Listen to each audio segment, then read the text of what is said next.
A sweet vanilla aroma drifted from the White House in a residential neighborhood on the outskirts of Chicago.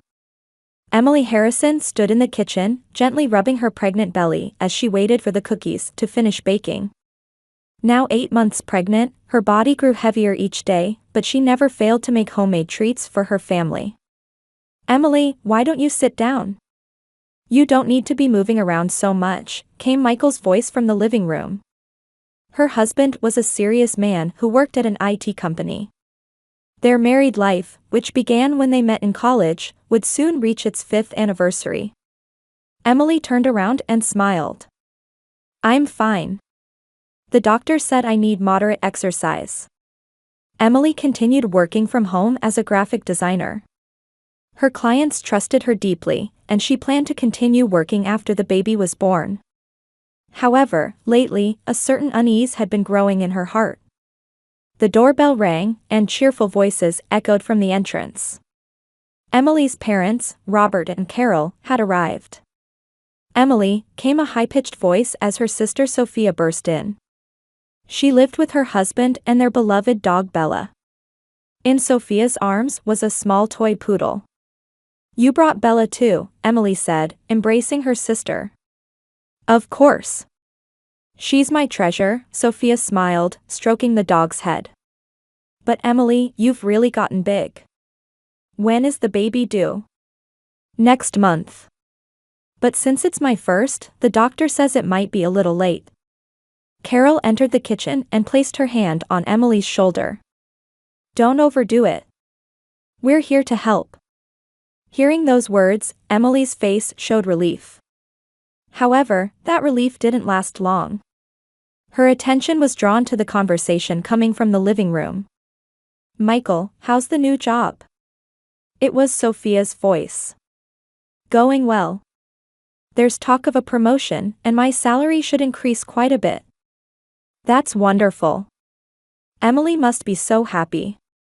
Emily stopped what she was doing in the kitchen. She sensed something different in Sophia's voice, an overly sweet tone and a subtle intimacy. "Sophia, could you help me make tea?" Emily called to her sister. "Oh, sure. I'll be right there." When Sophia entered the kitchen, Emily observed her carefully. Were her slightly flushed cheeks from the cold outside, or was there another reason? "Sophia, how are things lately? Are you and your husband getting along well?" Sophia's expression clouded momentarily. "Well, fine, I guess. But he's always working. I wish he'd pay more attention to me." Emily took Sophia's hand. "That must be hard. But marriage is like that sometimes. Michael and I aren't perfect either." "You look happy though," Sophia said, looking up at her sister. "Michael is such a kind man." In that moment, a small doubt was born in Emily's heart. However, she didn't let it show. When dinner time came, the family gathered around the large dining table. Robert became the center of conversation, talking about work and local events. Carol repeatedly spoke about looking forward to her grandchild's birth, and Michael talked about future plans. However, Emily couldn't fully concentrate on the family conversation. Sometimes she noticed the way Sophia looked at Michael. It seemed like something that went beyond mere affection for a brother-in-law. "Emily, are you all right?" Carol asked with concern. "Yes, just a little tired," Emily smiled. "The baby is moving actively." "That's proof the grandchild is healthy," Robert said happily. "Emily, you're our family's treasure.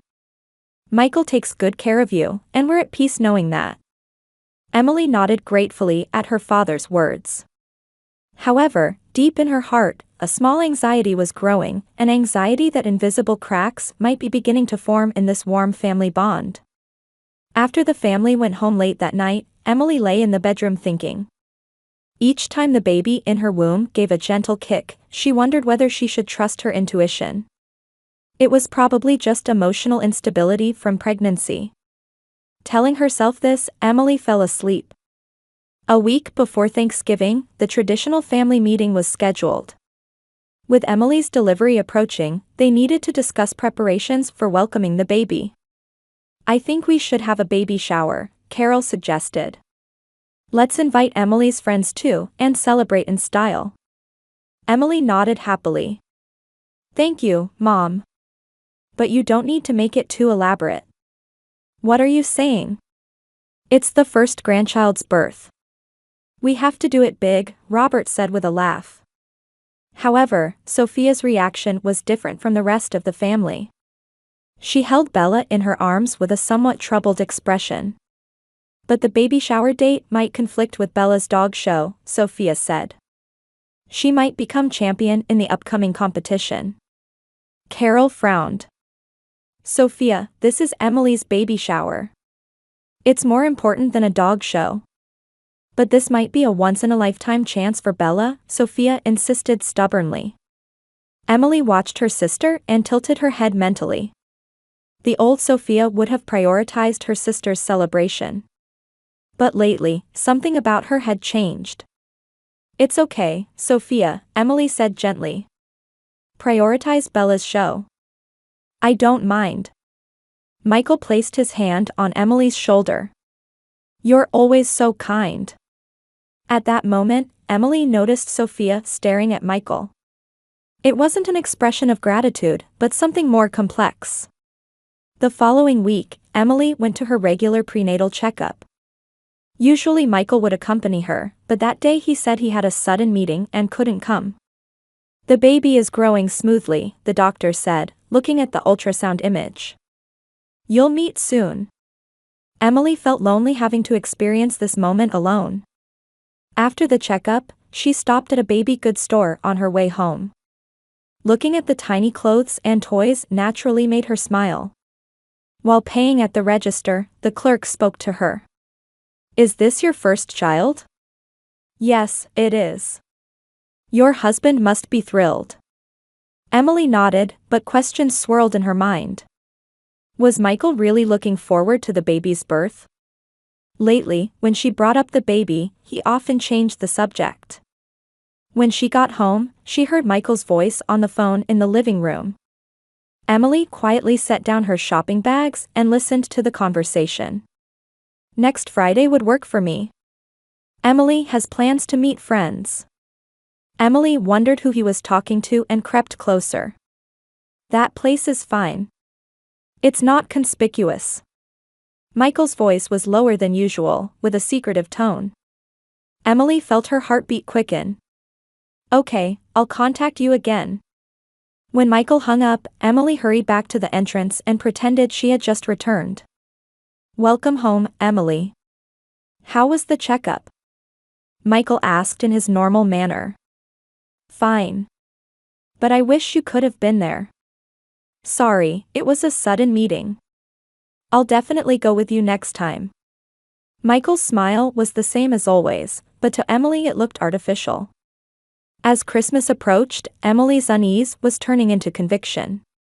It happened while she was helping prepare for the family Christmas party. Emily, don't carry heavy things. I'll do it, Sophia said kindly.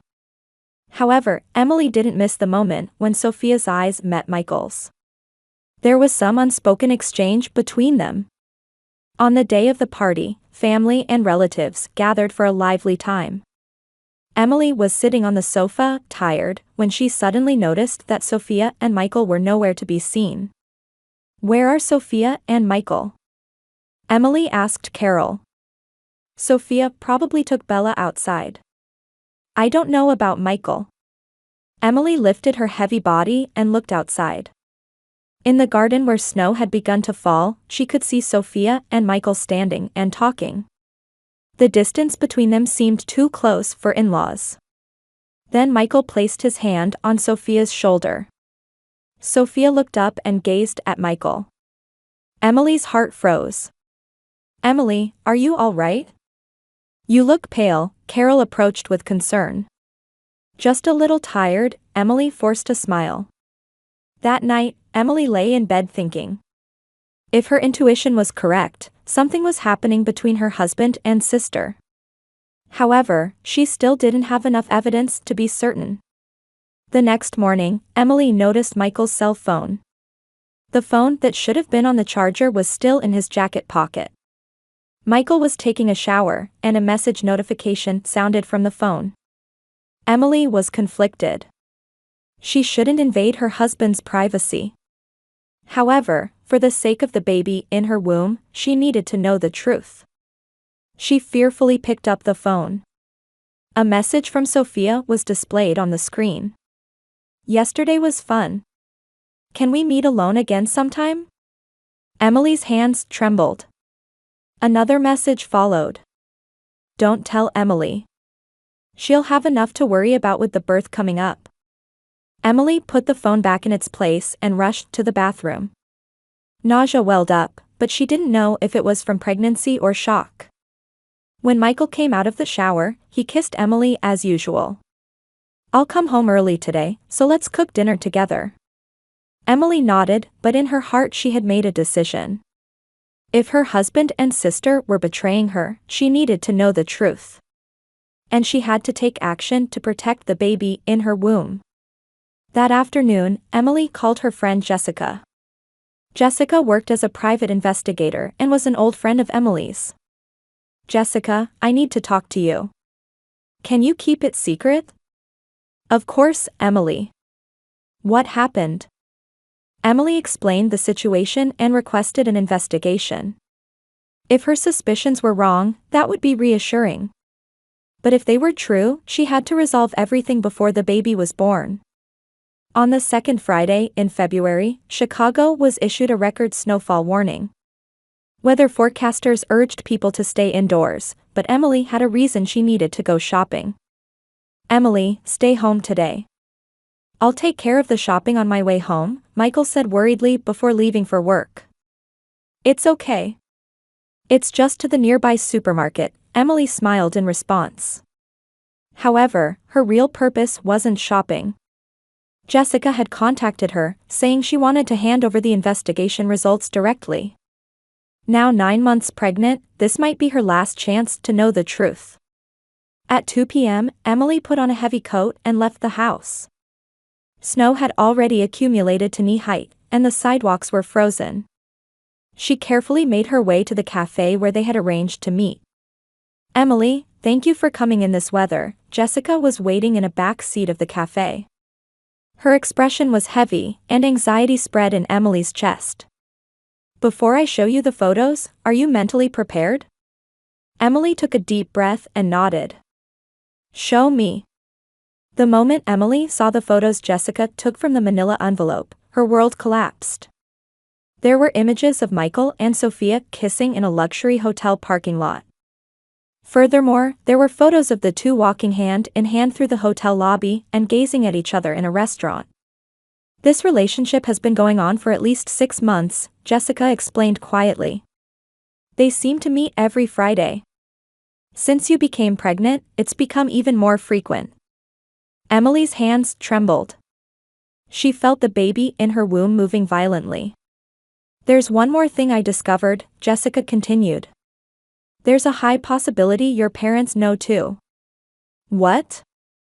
There's a record of your mother having a long phone conversation with Sophia last month. After that, your father had dinner alone with Michael. This is speculation, but there's a possibility the whole family was discussing something together. Emily tried to stand up but felt unsteady. I have to go home. I need to think calmly for the baby's sake. Emily, just stay home today. Tomorrow I'll introduce you to a lawyer. When she left the cafe, the snow was falling even harder. Emily walked on the frozen sidewalk, clutching the photos. Various thoughts swirled in her head, love for her family, anger at the betrayal, and worry for the baby to be born. When she turned the corner, Emily's foot slipped. She desperately tried to maintain her balance, but couldn't steady herself because of her heavy belly. The moment she hit her head on the ice, consciousness faded away.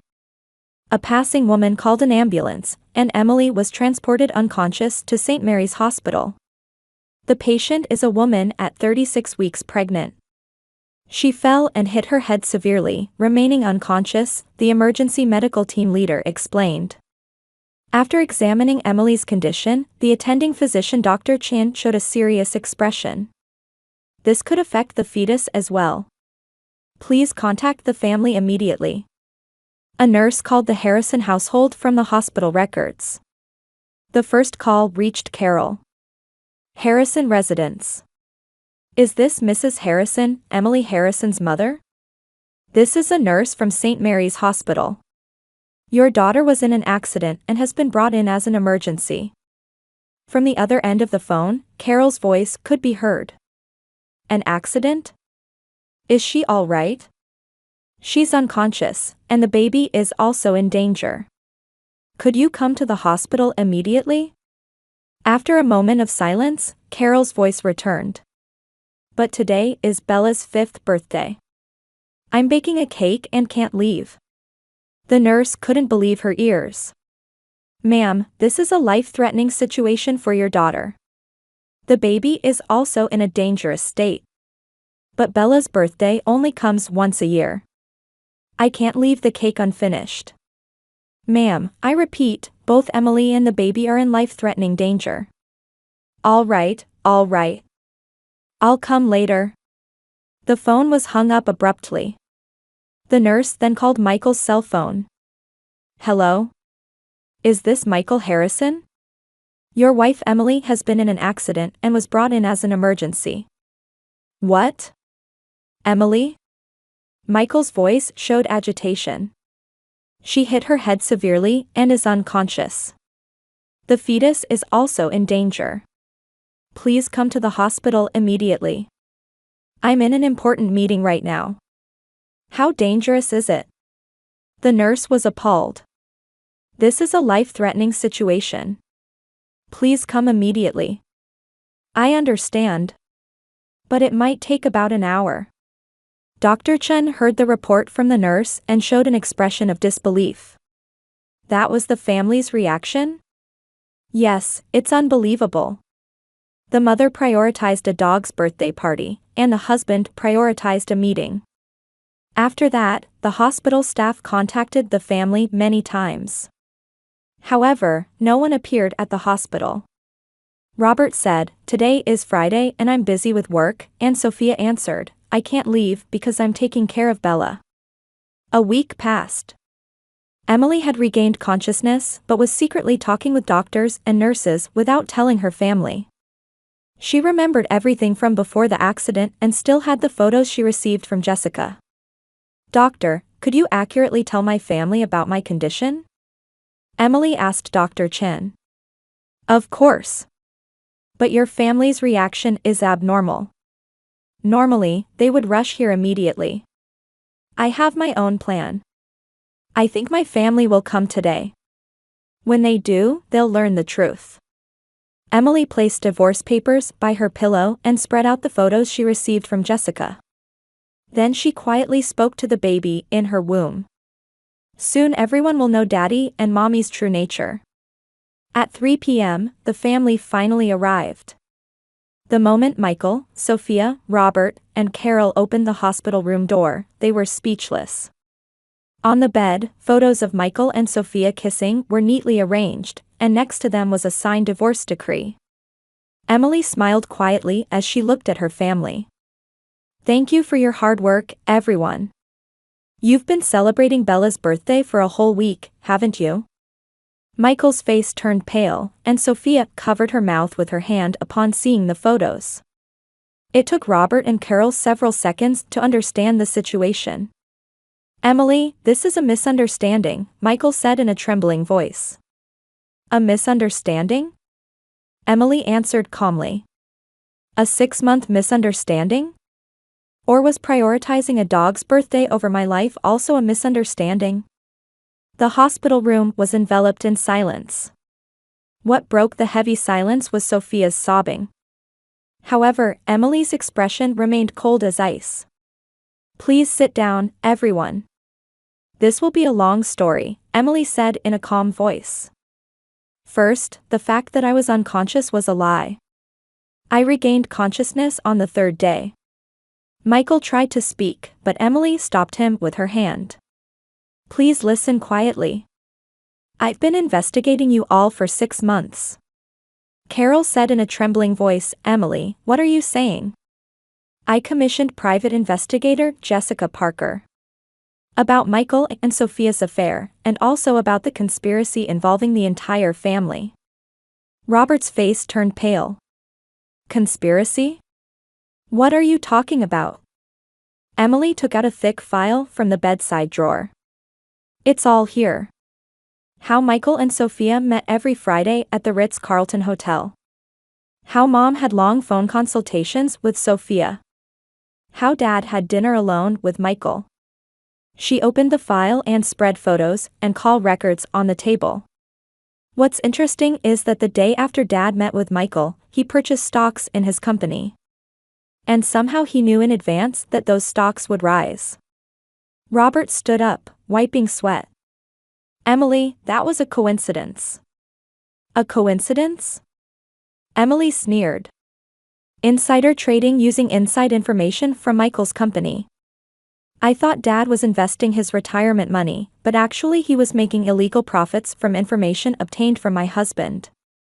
Carol opened her mouth in a trembling voice. Emily, Mom didn't know anything.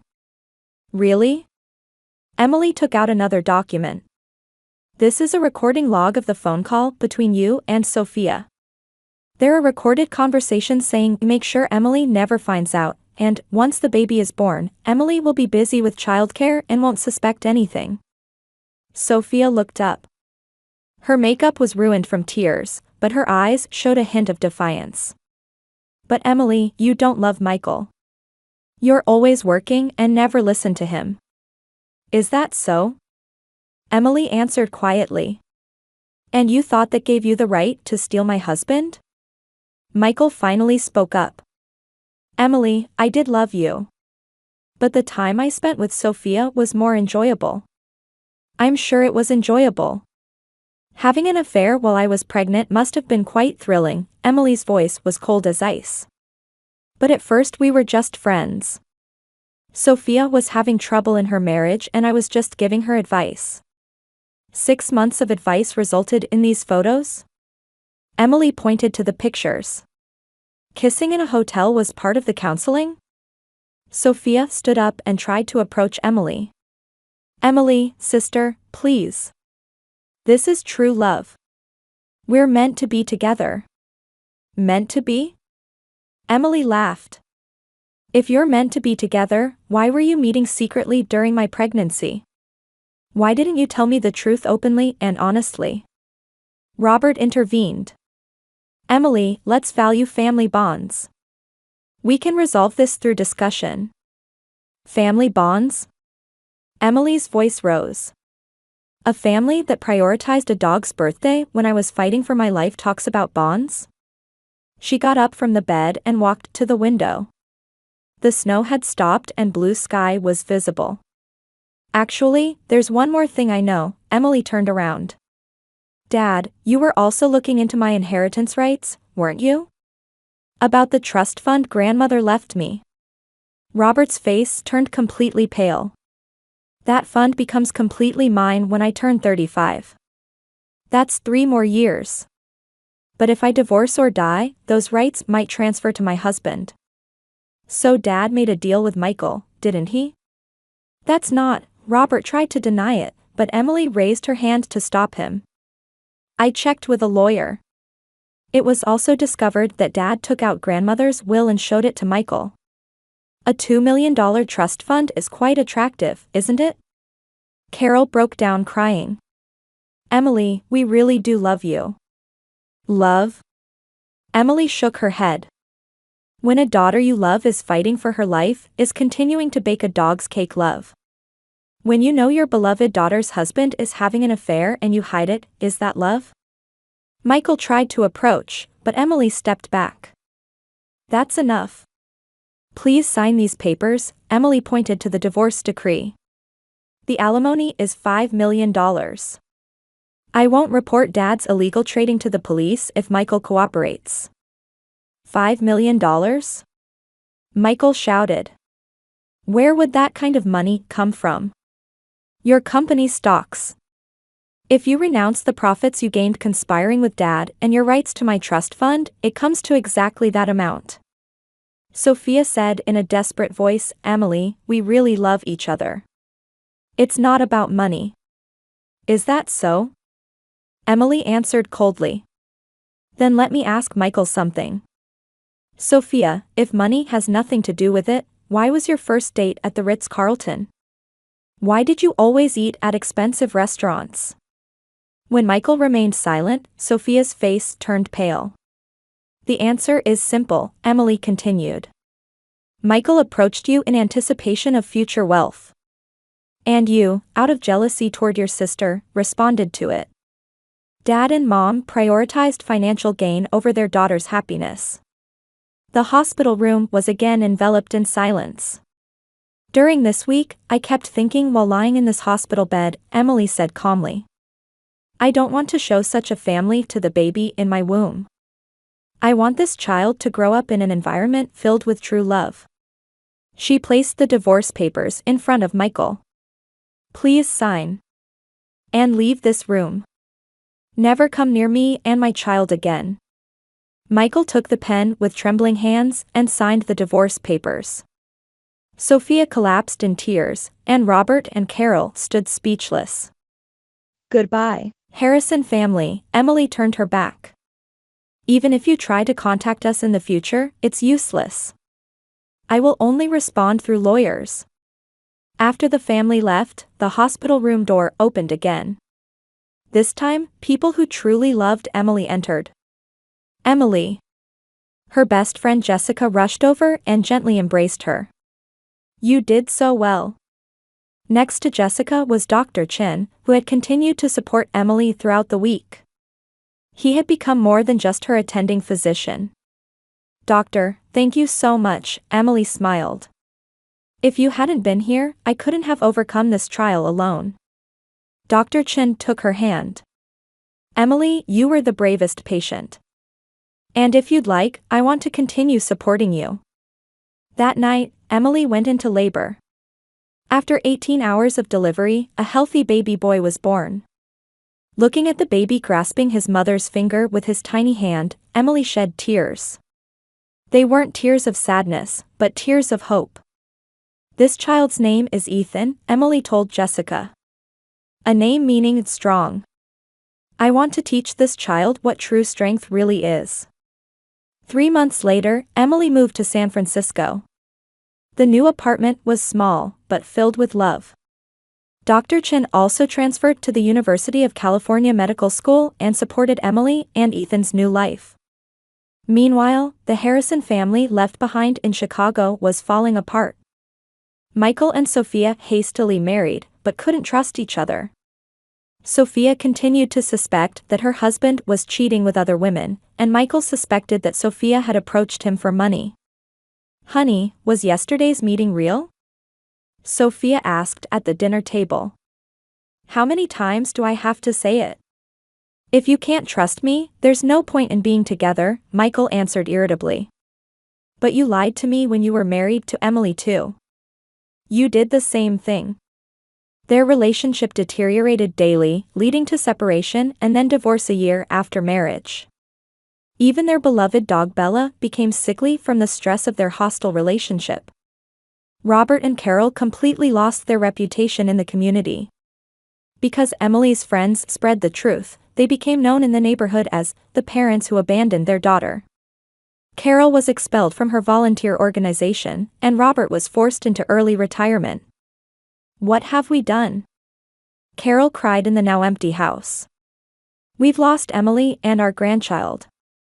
It's too late for regrets now, Robert answered in an exhausted voice.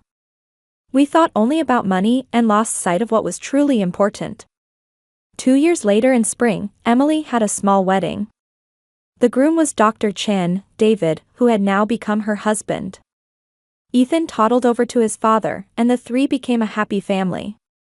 Emily's graphic design company also grew steadily, and she lived an economically and emotionally independent life. One day, Emily spoke at lunch with friends. I learned something through that painful experience. A true family isn't about blood relations, it's about the people who stay by your side in your most difficult times. She looked at Ethan playing outside the window. David, Jessica, and all the hospital staff. They are my true family.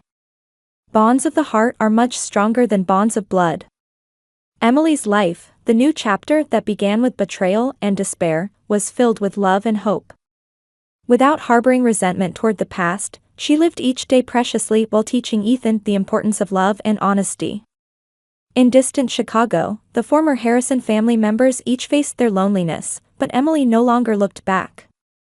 Having found what true happiness meant, the pain of the past had become nourishment for her growth. On a day when the San Francisco sunset was beautiful, Emily walked through the park with her husband and son. As Ethan's laughter carried on the wind, she smiled from her heart.